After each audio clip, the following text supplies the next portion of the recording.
बनना या निर्माण होना वो कहलाता है रिप्रोडक्शन। अब रिप्रोडक्शन कितने टाइप के होते हैं? रिप्रोडक्शन होते हैं दो टाइप के, एक होता है एसेक्सुअल और दूसरा होता है सेक्सुअल स्टेज। तो एसेक्सुअल स्टेज को हम एसेक्सुअल रिप्रोडक्शन में को हम इम्परफेक्ट स्टेज और एनामॉर्फिक स्टेज से भी जानते हैं। एनामॉर्फिक इसके लिए टेक्निकली राइट वर्ड है, और दूसरा सेक्सुअल रिप्रोडक्शन को भी हम परफेक्ट स्टेज या फिर पीडियोमॉर्फ स्टेज के नाम से जानते हैं, जो कि पीडियोमॉर्फिस का टेक्निकल स्टेज है। सो एसेक्सुअल रिप्रोडक्शन क्या है?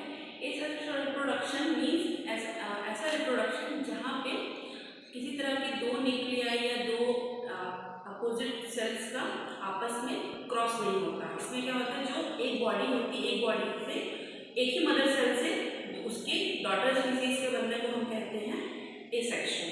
जबकि सेक्सुअल में ऐसा नहीं होता। सेक्सुअल में क्या होता है?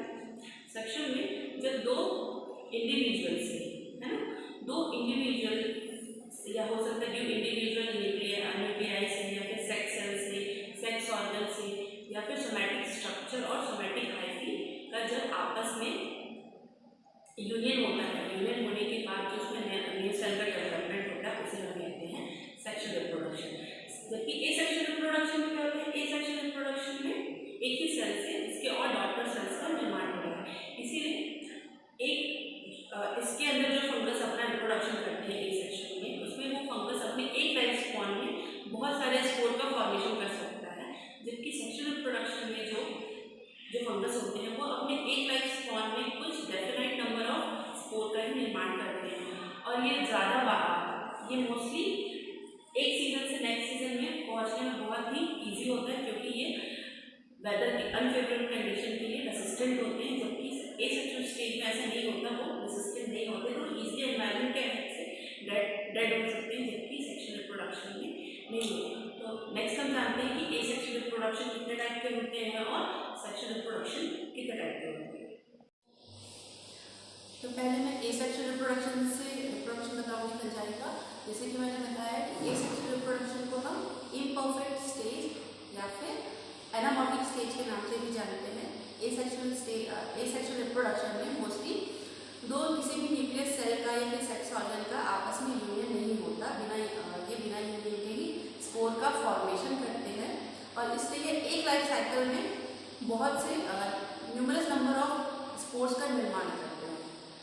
और लेकिन यह अनफेवरेबल कंडीशन के लिए इनके जो स्पोर्स होते हैं वह रेसिस्टेंट नहीं होते, तो ये अनफेवरेबल कंडीशन आने पे यह बहुत इजीली खत्म भी हो सकते हैं। तो मेनली एसेक्सुअल रिप्रोडक्शन में मेनली 4 टाइप का होता है: fragmentation, fission, budding and last है स्पोरुलेशन। तो पहले मैं बताऊंगी फ्रेगमेंटेशन के बारे में। जैसे कि मेनली फ्रेगमेंटेशन क्या है, जैसे कि मैंने इंट्रोडक्शन ऑफ फंजाई के क्लास में आपको बताया था कि जो फंगस का बॉडी होता है वो फ्रेगमेंट से मिलकर बना है, जिसे हम हाइफी कहते हैं, और नंबर ऑफ फ्रेगमेंट्स यानी कि नंबर ऑफ हाइफी की जो बॉडी बनती है उसे हम कहते हैं माइसीलियम। तो जब फ्रेगमेंटेशन में क्या होता है, फ्रेगमेंटेशन मतलब एक पूरे माइसीलियम का छोटे छोटे फ्रेगमेंट में टूटना, एक छोटे छोटे स्मॉल पीसेस में टूटना, जिसे हम फ्रेगमेंट कहते हैं। जैसे आप देख सकते हैं एक माइसीलियम है पूरा का पूरा, जो कि छोटे छोटे फ्रेगमेंट्स में आपस में डिवाइड हो जाता है। तो इन्हीं फ्रेगमेंट्स को हम इसी फ्रेगमेंटेशन के बनने के प्रोसेस को हम कहते हैं फ्रेगमेंटेशन। तो फ्रेगमेंटेशन में मेनली जो स्पोर बनते हैं उन्हें हम कहते हैं ऑर्थोस्पोर। ऑर्थो मीन्स होता है जॉइंट, और स्पोर मतलब होता है सीड। मतलब ये क्या है, एक जॉइंट सीड है जो कि नेक्स्ट जनरेशन में एक सिंगल फ्रेगमेंट एक पूरा का पूरा माइसीलियम डेवलप करता है, और फिर से उसमें फ्रेगमेंटेशन का प्रोसेस होता है, और वो फिर से एक कॉलोनी, दूसरा कॉलोनी, तीसरा कॉलोनी बनाते जाते हैं।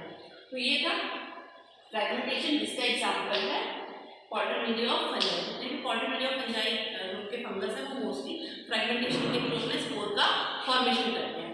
देन हम देखेंगे नेक्स्ट फिजन एंड ट्रांसफर।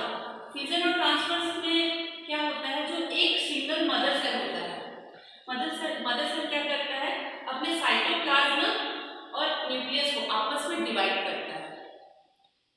एक सिंगल मदर सेल है जो कि अपने सेल्स को, या पेरेंट सेल है, वो क्या करता है, आपस में पहले वो इलॉन्गेट होता है।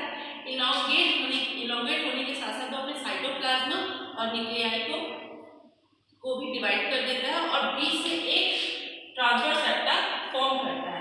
ये ट्रांसफर सेप्टा जैसे प्रोड्यूस होता है, ये एक सिंगल मदर सेल दो सेल में डिवाइड हो जाती है, जिसमें एक मदर सेल और डॉटर सेल होती है। एंड देन अगेन ये सेम प्रोसीजर को करते जाते हैं, एक सेल से दो सेल, फिर दो सेल से चार सेल, इस प्रकार से फिजन का जो प्रोसेस है वो कंटिन्यूअस चलता रहता है। इसका एग्जांपल है ईस्ट। वैसे फिजन मोस्टली बैक्टीरिया में होता है, लेकिन फंजाई में, इस ग्रुप की फंजाई में फिजन के द्वारा रिप्रोडक्शन होता है। नेक्स्ट है हमारा बडिंग। Budding means bird. जब कोई भी स्पोर या कोई भी फंगस बडिंग के थ्रू अपना रिप्रोडक्शन करता है या अपना डिवाइडेशन करता है तो हम उसे कहते हैं बडिंग। बडिंग में क्या होता है, एक सिंगल सेल और उसका न्यूक्लियस एक छोटा सा बर्ड फॉर्म करता है, अपनी सेल में छोटा सा बर्ड फॉर्म करता है और जो न्यूक्लियस होता है वो डिवाइड हो जाता है और इस बर्ड की तरफ माइग्रेट हो जाता है। इस बर्ड की तरफ माइग्रेट हो जाता है तो इससे क्या दो न्यूक्लियस बन जाते हैं और दो बर्ड्स का फॉर्मेशन होता है। फिर यही बर्ड फिर और एक बर्ड का फॉर्मेशन करते जाता है, फिर आपस में डिवाइड होके ऐसे न्यूमरस नंबर ऑफ बर्ड्स का निर्माण करते हैं, जिसे इस प्रोसेस को हम कहते हैं बडिंग।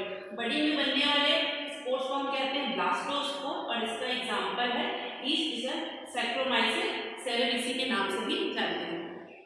नेक्स्ट है और लास्ट जो सबसे इंपॉर्टेंट है, मोस्टली एसेक्सुअल रिप्रोडक्शन में जितने भी फंगस रिप्रोडक्शन करते हैं वो मोस्टली स्पोरुलेशन के थ्रू करते हैं। स्पोरुलेशन में क्या होता है, स्पोरुलेशन मतलब फॉर्मेशन ऑफ अ स्पोर। जो स्पोर का फॉर्मेशन होता है उसे हम स्पोरुलेशन कहते हैं, उस प्रोसेस को। तो स्पोर क्या है, स्पोर ऐसा क्या करता है, spore as a unit of seed, जो कि एक सीड की तरह काम करता है, जो कि एक सिंगल स्पोर एक पूरी कॉलोनी बनाने में एबिलिटी रखता है। मोस्टली स्पोरुलेशन में दो टाइप के स्पोर्स बनते हैं, एक बनता है स्पोरेंजियोस्पोर और दूसरा बनता है कोनिडिया। जैसे कि स्पोरुलेशन में दो काइंड के स्पोर्स बनते हैं, एक बनता है स्पोरेंजियोस्पोर और दूसरा बनता है कोनिडिया। तो पहले स्पोरेंजियोस्पोर के बारे में जानते हैं। स्पोरेंजियोस्पोर क्या है, तो मेनली स्पोरेंजियो जो स्पोर होता है वो स्पोरेंजियम के अंदर बनता है। स्पोरेंजियम एक सेक लाइक स्ट्रक्चर होता है जिसके अंदर न्यूमरस ऑफ स्पोरेंजियोस्पोर बनते हैं, जिसे हम स्पोरेंजिया भी कहते हैं। और जो स्पोरेंजियम को जो अपने एंगल पे गियर किया रहता है, यानी कि उसकी जिसके ऊपर स्पोरेंजियम फॉर्म होता है, उस स्ट्रक्चर इस हाइफी को हम कहते हैं स्पोरेंजियोफोर। स्पोरेंजियोस्पोर का एग्जांपल है राइजोपस स्टोलोनिफर। और जो स्पोरेंजियोस्पोर है उसमें जो स्पोरेंजिया स्पोर बनते हैं वो मेनली दो टाइप के बनते हैं, एक बनता है ज़ूस्पोर या जिसे हम प्लानोस्पोर भी कहते हैं और दूसरा बनता है एप्लानोस्पोर। तो जो प्लानोस्पोर होता है उसमें प्लानोस्पोर इसलिए कहते हैं क्योंकि उसमें मोटाइल फ्लैजिला का निर्माण होता है। फ्लैजिला क्या होता है, फ्लैजिला यानी कि जो फंगस को मूवमेंट करने के लिए हेल्प करे, उसे हम कहते हैं फ्लैजिला। तो ज़ूस्पोर और जो प्लानोस्पोर होते हैं उसमें फ्लैजिला प्रेजेंट होता है, जबकि एप्लानोस्पोर में फ्लैजिला प्रेजेंट नहीं होते। एप्लानोस्पोर का एग्जांपल है म्यूकर। अब हम देखेंगे प्लानोस्पोर का एग्जांपल। प्लानोस्पोर का जो एग्जांपल होता है पीथियम होता है और मेनली जो फ्लैजिला होता है यह भी दो टाइप का होता है, एक होता है विप्लैश और दूसरा होता है टिंचर। विप्लैश का मतलब क्या होता है, चाबुक के समान, यानी कि ये देखिए इमेज पे जैसे कि एक स्पोर है, स्पोर में एक पूछ समान एक संरचना दिखाई दे रही होगी आप लोगों को। इस स्ट्रक्चर को हम कहते हैं फ्लैजिला। ये फ्लैजिला क्यों प्रेजेंट होता है, ताकि यह जैसे कि कुछ वाटरमोल्ड फंजाई हैं या फिर जो वाटरमोल्ड फंजाई होते हैं उनको ये क्या करता है, या फिर जितने भी लोअर फंजाई होते हैं उसमें फ्लैजिला प्रेजेंट होता है और ये फ्लैजिला स्पोर को मूवमेंट करने में हेल्प करता है। यानी कि वो जैसे कि वाटर में जो वाटर फंजाई होता है उनको पानी में क्या करते हैं, वो तैरते हैं, उनको तैरने के लिए क्या चाहिए होता है, फ्लैजिला चाहिए होता है। तो ये जो फ्लैजिला होता है ये दो टाइप का होता है, विप्लैश और टेंसल टाइप। जैसे कि विप्लैश में क्या होता है, जो फ्लैजिला है वो एक सिंगल मोटाइल है जो कि एक चाबुक के समान है, जिसमें सिंगल सा पूंछ के समान सा एक स्ट्रक्चर है जिसे हम विप्लैश कहते हैं। मेनली लॉन्ग होता है, थिक होता है, रिजिड होता है और शॉर्ट होता है। जबकि टेंसल टाइप है, टेंसल टाइप में सेम रिजिड चाबुक के समान स्ट्रक्चर होने के साथ साथ उसमें भी होता है जिसे हम कहते हैं मस्टिगो नेम्स। तो मस्टिगो नेम्स जो क्या होता है, ये भी मूवमेंट के लिए हेल्प करते हैं। ऐसे बहुत सारे फंजाई हैं जिसमें कि कई फंजाइयों में विप्लश पाया जाता है और कई फंजाइयों में टिंसल पाया जाता है। कई बार एक ही फंगस में दोनों टाइप के स्ट्रक्चर भी पाए जाते हैं, लेकिन जो जहाँ पे विप्लश और टिंसल टाइप दोनों ही फ्लैजिला प्रेजेंट होते हैं वहाँ पे दोनों का साइज अनइवन होता है। जबकि अगर यही फ्लैजिला टाइप सिंगल पाया जाए, यानी कि अगर विप्लश टाइप हो तो दोनों का जो फ्लैजिला है वो इक्वल होगा और टिंसल में भी इक्वल होगा। लेकिन अगर एक समान का, यानी कि कुछ इस तरह का फ्लैजिला बनता है, यानी कि जिसमें विप्लश भी और टिंसल भी हो, तो जो इनका साइज होता है वो अनइक्वल होता है। इनका जो फ्लैजिला होता है वो आकार में समान नहीं होता, बड़ा या छोटा हो सकता है। सेकंड है कोनिडिया या कोनिडियो स्पोर। जो कोनिडिया होता है वह एक नॉन मोटाइल स्पोर है। यह डायरेक्टली सोमेटिक हाइफी के ऊपर कोनिडियोफोर प्रोड्यूस होता है। यही कोनिडियोफोर के टिप पे कोनिडिया प्रोड्यूस होता है। कोनिडिया का मतलब है कोनियस का मतलब होता है डस्क और ओइडस का मतलब होता है लाइक, यानी कि यह एक डस्ट लाइक स्ट्रक्चर है जिसे हम कोनिडिया कहते हैं। इसके एग्जांपल है अल्टरनेरिया स्पीसीज। अब ये जो कोनिडिया है, यानी कि जो कोनिडिया है वो कुछ या तो फ्रीली डेवलप होता है या फिर एक कुछ स्पेशल फ्रूटिंग बॉडी के अंदर डेवलप होता है। ये फ्रूटिंग बॉडी है पिक्नीडियम, एसरबुलस, स्पोरोडोकियम और सिग्नेमेटा। पहले हम देखते हैं पिक्नीडियम के बारे में। पिक्नीडियम क्या है? पिक्नीडियम एक सॉसर शेप्ड या फ्लावर शेप्ड स्ट्रक्चर है जिसके अंदर कोनिडियोफोर प्रोड्यूस होता है और कोनिडियोफोर के टिप पे कोनिडिया प्रोड्यूस होता है। ये कोनिडिया के जो ये ऊपर का सेक्शन है, यानी कि जो छोटा नैरो प्लेस है, इसे हम बोलते हैं एस्टियोल। इस ओस्टियोल के थ्रू ही कोनिडिया रिलीज होके बाहर की तरफ निकलती है। इसका एग्जाम्पल है फोमोसिस स्पीसीज। नेक्स्ट है एसरबुलस। एसरबुलस एक, जैसे कि आप इमेज में देख सकते हैं, एक फ्लैट स्ट्रक्चर है जिसे कि हम सॉसर शेप भी कहते हैं। एक सॉसर शेप स्ट्रक्चर है जिसके अंदर क्या होता है, मैट ऑफ हाइफी, जैसे कि देख सकते हैं एक मैट ऑफ हाइफी बनी रहती है। इस मैट ऑफ हाइफी के ऊपर शॉर्ट कोनिडियोफोर प्रोड्यूस होते हैं और इन्हीं शॉर्ट कोनिडियोफोर के ऊपर एक सिंगल कोनिडिया प्रोड्यूस होती है। इसका एग्जांपल है कोलेटोट्राइकम स्पीसीज। नेक्स्ट है हमारा स्पोरोडोकियम। स्पोरोडोकियम क्या है?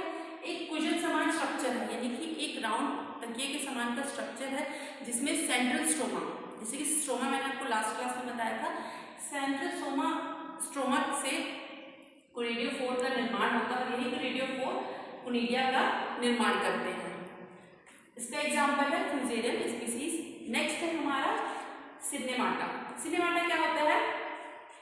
जब बहुत सारे कोनिडियोफोर आपस में एक बंच के रूप में बंध जाते हैं, आपस में गुथ जाते हैं और उनके टॉप पर कोनिडिया का निर्माण होता है। अगर इसे देखा जाए तो एक नॉर्मल फेदर के समान का स्ट्रक्चर दिखता है और इसी स्ट्रक्चर को हम कहते हैं, इसी फ्रूटिंग बॉडी को हम कहते हैं सिनेमाटा, जिसका एग्जाम्पल है ग्राफियम स्पीसीज।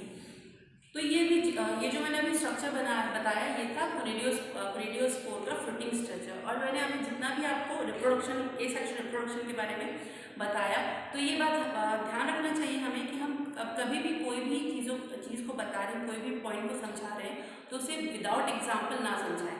यानी कि अगर हम एग्जाम में लिख रहे हैं तो हम उस एग्जाम्पल ना छोड़ें। एग्जाम्पल लिखना बहुत ही ज़रूरी है और स्पेशली इमेज। आप कभी भी इमेज और ये एग्जाम्पल लिखना ना भूलें। फिर आज के लिए बस इतना ही। नेक्स्ट क्लास में हम सेक्सुअल रिप्रोडक्शन के बारे में जानेंगे।